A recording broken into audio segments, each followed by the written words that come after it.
Calling open world games a genre these days is kind of pointless. They're so ubiquitous, it's like calling something 3 or 2D or color versus black and white. It's just a basic descriptor. We can just tell if something is open world. There have been a lot of exemplars of this mode of game space organization, from Bethesda's continued fall from grace to Nintendo's most recent Zelda outing. No, we're not crapping on Tears of the Kingdom or Breath of the Wild again, but talking about the game that kind of helped define open worlds, the NES OG Zelda. Now, define is an awkward term, since I'm sure people would bring up adventure on the Atari or claim that actually it was Ultima who pioneered the model or something. Any of those choices have merit, but I feel since I've made lots of hours of content on the previous 2 open world Zeldas, why not look at the one that the developers took inspiration from to return to their roots? I mean, we've all talked this game to death, but hey, here's my quick take.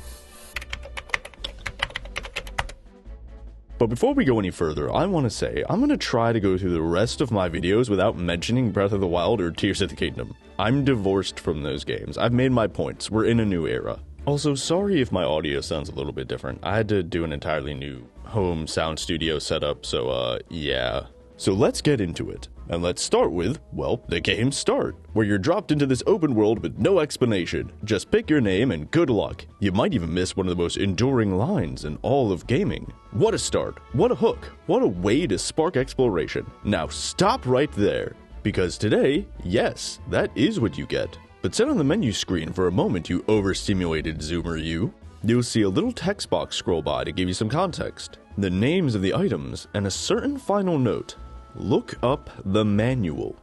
Yeah, this little guy. A lot of you might not even remember when games came with these. They got phased out when we got to the point where this information could be naturally woven into the game, but before that, yes, you were expected to read these to get information on how to play. I mean, what else were you supposed to read on the way home after your mom bought you the game, man?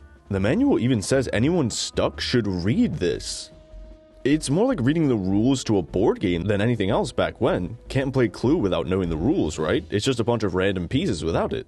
And this is important because a lot of what people claim about OG Zelda is rooted in this misconception, that it's so hands-off, you got no information beyond go explore and do the dungeons you stumble across. That simply isn't true. Like most every other open world game, you do get more of a story, more context, a tutorial, and are told where to go up to a certain point. It's just that it's in this handy dandy little book, not in the game. I mean, to be fair, the NES simply didn't have space for a tutorial a lot of times, and those that did have that, i.e. World 1-1 of Mario, had to use clever game design to enforce that. There's a reason that level is still held up as a gold standard for tutorials today. It was the exception, not the rule. Here though, we get told specifically where to go for the first and second dungeon, and how to navigate them. What certain items do, that certain enemies can only be defeated with arrows, certain areas can only be accessed with the raft, etc. In the same way that Link is told a bit about his quest as it says here in the book, we get a basic guide so we're not just fumbling in the dark. I mean, we do fumble in the dark sometimes, but more on that in a bit. You can actually call the walkthrough and information in this booklet the game's official tutorial.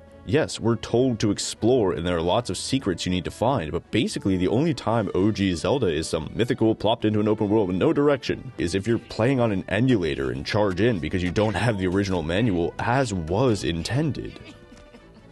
Think of following the manual steps for the first and second dungeon as the game's first rung on the flow channel. As long as we can overcome the initial cost of how brutal the game can be combat-wise, because damn having to go to the fairies every time is annoying to get full hearts, we enter with that guide. Plus this metatextually links us with how Link is said to have gotten the information from Impa in the manual. It even establishes a bit of Link's character and backstory. I mean, not unlike Commander Shepard getting some basics like fending off the Skillian Blitz or being from Earth. We do choose those backstories, but they're nominally out of our control afterwards, while allowing us to shape our adventure in our own way with a framework. I'm rambling. Either way, we get this base information to start our journey just as he does. Then we pass into the second rung of the flow channel. Now here's where this kind of drifts into the OG Zelda we all begrudgingly love. I'd say this drifts more into the frustration section, but that's just me getting my ass kicked in combat. Once we follow the first 2 dungeons, we have a sense of what's too strong for us, what enemies to avoid, and where we've been so far. We can start exploring to make an educated guess on where... Okay, we all know by now this means something totally different in Asia, right? The third dungeon might be. In fact, we see this exact same kind of thing in Skyrim. We see a basic tutorial where we get our feet wet in the ins and outs of combat. Then we get some basic, indirect, well, more direct since we're told where to go, control to Whiterun, and from there we can basically branch out from a central hub and explore, leading off from flow state 1 to 2, bumping up against places with enemies too hard for us and exploring new locations and stories. We see Zelda establishing the base formula right away for games with an open space of game space organization. After the second dungeon, you get a feel for red versus blue guys and know which are weaker and can start avoiding those areas if you're not strong enough. Or maybe you can press ahead if you're savvy and stumble into dungeons you can't complete yet because you might need the ladder or whatever, but you can at least mark their locations. And you can't feel too cheated since the dungeon literally says which level they are. You're on your own flow channel, just like how many of the best open worlds are with stronger enemies just naturally in certain locations. Zelda also locked some of its exploration around items, duh, but this allowed for wonderful little moments like finding the candle through neat freeform exploration, allowing for new emergent action in combat and further exploration by burning bushes. But then again, maybe you stumble into the Lost Woods maze you had no idea was a maze and get trapped. Not good exploration. And here's where that fumbling in the dark comes in. Sure, there are bushes to burn. A lot of bushes. So what, do I just burn every single one and hope to find something? I mean, after we're left to explore, to figure out our limits and craft our own flow channel, start building skill chains with what we're told about items in the book and then experiment, follow the fragments of indirect control with strong enemies or direct control with the old people hints, we come across some of the NES's more obtuse design aspects. I mean, there's only so much the game could do to direct us with limited space on the file and still figuring out what game design even was. Exploring at our own pace is fine until we're faced with the fact that we need the flute to proceed, but have no idea how to get the flute. The freeform exploration sort of butts up against the semi-strict linear design of the dungeons.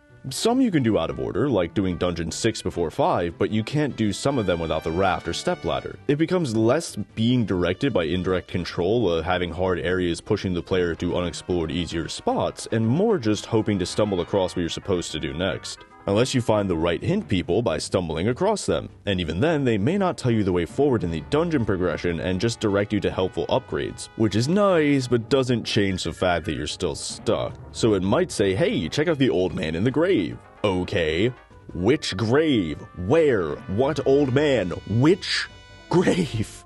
They all have ghosts coming out of them, kind of makes me not want to engage with any of them. Or maybe you stumble across the old lady who makes you have to pay her for hints, not like rubies are seriously hard to come by, but okay, would have to just randomly stumble across this random person with enough rupees just to get told the way forward? It feels a lot less like an aha moment and more of an oh moment.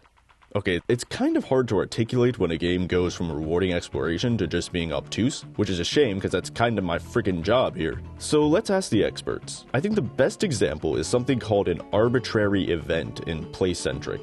These are basically the difference between good and bad randomness. Per their example, if you have an RPG character who's suddenly permadeath due to a random infection, that kinda seems like a jerk move, doesn't it? How are you supposed to know that was coming? Hours of progress just wiped out?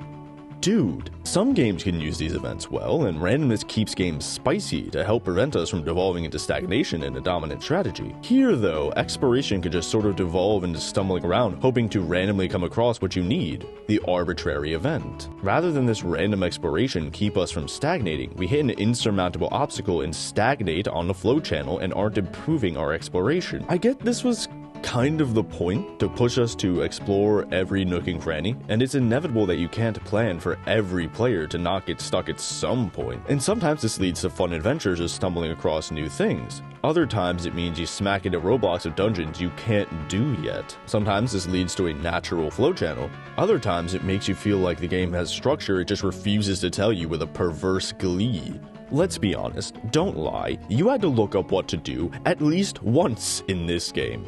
And that's pretty normal. There were free tip hotlines if you exhausted all other options, and sometimes there'd be even hints in magazines or things like that. Because how the heck was I supposed to know I had to bring some meat for this dude in the 8th dungeon? Even if it was obvious when I arrived there that you had to do this, which I mean it isn't, because the in-game economy of this game is completely Since combat is so difficult, I spend my rupees on arrows and health potions, not meat. I would just have to leave the dungeon and come all the way back. Same is true for if you need bombs. You just have to know exactly where to bomb to skip rooms?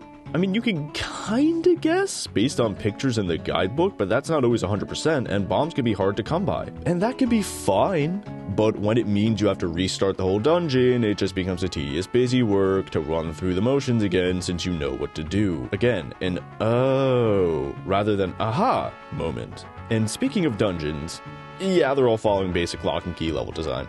Honestly, there's really not that much to say. Either beat all the enemies and the door opens, push a block and the door opens, or get a key to open the door. Really just the base diagram of lock and key level design. Wonder what kind of game would help inspire this diagram, and which would just copy it without changing anything. Skyrim did that with like just keys to open doors or just turning blocks. But hey, all this was updated as time went by with indirect control, be it with levels or quests that are locked off until certain points. In other Zelda games, characters give you hints, sometimes a little too clearly, like making the only text that matters in red. It's more clear where to bomb rocks, even if, 2 games in it becomes a little too obvious. Link looks at where you should look in Wind Waker, telling you which dungeon to do in order and where in Link to the Past for more guidance. Introducing actual puzzles too, or set pieces. It's all a balancing act, and eventually you have to just settle on what works the best and get the art out the door. NES Zelda did what it could. It was a bit opaque at times, and thus that was rectified in later games. That's all I got. Sorry this is kinda short compared to my other videos, but not much more to talk about since there's really only so much you could do back when, while pioneering a lot of what open world design would be and what we take for granted these days. I'm also busy, so it's either we make a short video or no video at all. So better to set aside some time to work on my dreams because I and you can do it, whatever it is.